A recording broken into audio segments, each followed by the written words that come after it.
All of a sudden we saw some stuff started to fly across the window. I said, we got to get away from the glass. The tornado came fast and furious, tearing at the city's skyscrapers with violent, twisting 130-mile-per-hour winds.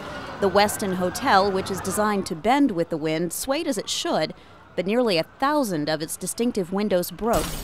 The next day, shards of glass were still falling from the sky. We have pretty big chunks of glass. Some pieces are maybe from 4 inches to 2 inches falling from the roof. Now, a year and a half later, the Westin is finally replacing its windows. Good to go.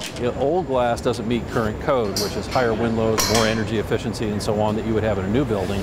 The second is that we can't match them. They just would look like a checkerboard, kind of like it does now. So the Westin is getting a facelift. All 6,350 windows are being replaced, and Skanska USA was hired to do this one-of-a-kind job. This is an active hotel, and one of the things we told the guys the other day is this is analogous to changing the cars on a tire while the car is moving. All aboard. This is a high-rise. It's the local. Is there anything to hold on to? Senior VP Al Golgolan says it took 7 months just to design and build the exterior elevators needed to get the windows in place. You got to pancake it like we've been doing. Each piece of this glass is 9.5 feet high, 4.5 feet wide. So as soon as it's pulled out of its case, it's like a big sail.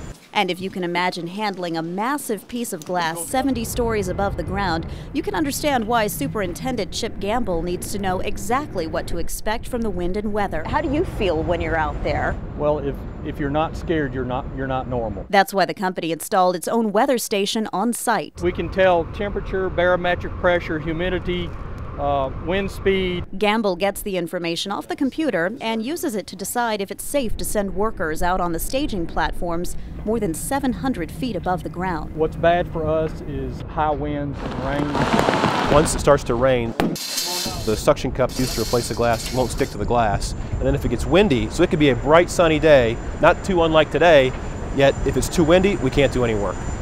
What's the threshold for too windy? About 20 to 25 miles an hour. And that's why each worker on site has a handheld anemometer to measure wind speed, because you can see down here, the wind may not feel like much. But up here on the roof, 74 stories up, even a 10 to 15 mile per hour wind will make you think twice before stepping outside. All of it right here.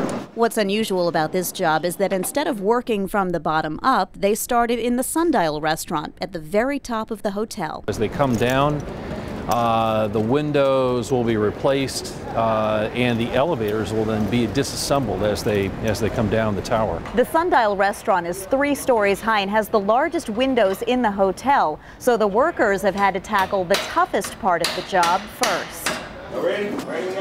By the end of business today, we should have 56 windows out. All right, so how many more are left to go then? 6,294. The whole project will take about a year, according to Ed Walls, but the Sundial should be serving up dinner and its famous view by the Christmas holidays. It's going to look like a brand new building when we're done.